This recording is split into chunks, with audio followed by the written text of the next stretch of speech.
Bonjour les amis, j'imagine que vous approfondissez votre vie d'adoration depuis le début de notre série.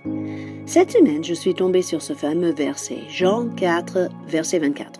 Souvent cité, mais peut-être peu compris.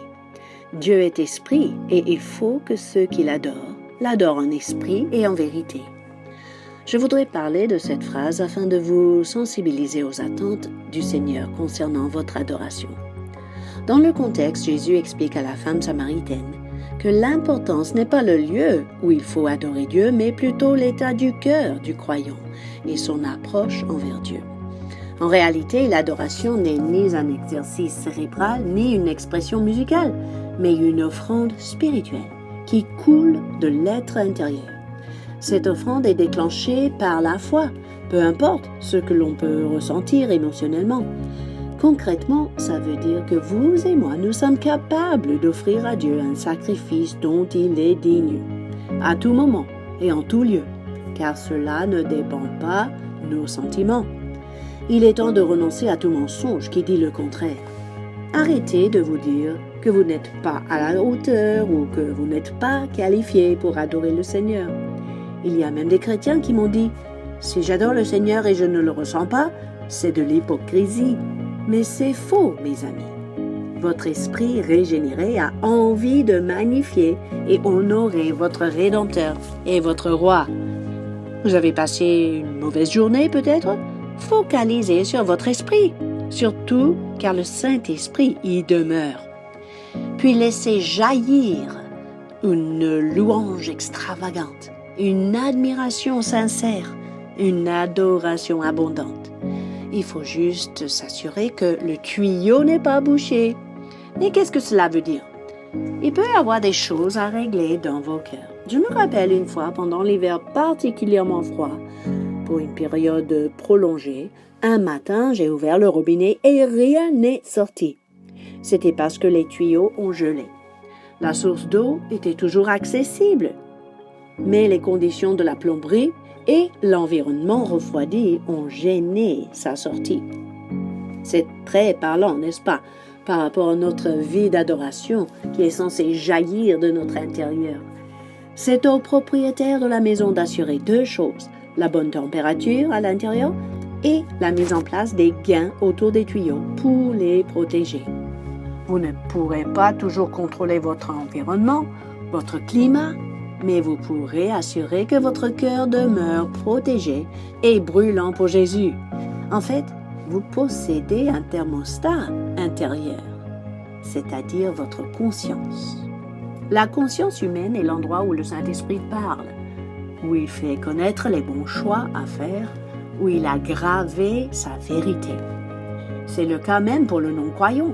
L'apôtre Paul explique dans Romains 2, 14 à 15, « Quand les païens qui n'ont pas point la loi font naturellement ce qui prescrit la loi, ils montrent que l'œuvre de la loi est écrite dans leur cœur, leur conscience en rendant témoignage. » L'apôtre Pierre en parle également dans 1 Pierre 3, 15 à 16, notamment dans le contexte des relations humaines. « Mais sanctifiez dans vos cœurs Christ le Seigneur, étant toujours prêt à vous défendre avec douceur et respect, et ayant une bonne conscience. » D'autres termes, assurez-vous que votre conscience n'est pas contaminée, par exemple par la présence des mensonges, et qu'elle n'est pas endurcie non plus, par exemple par la désobéissance récurrente sans repentance.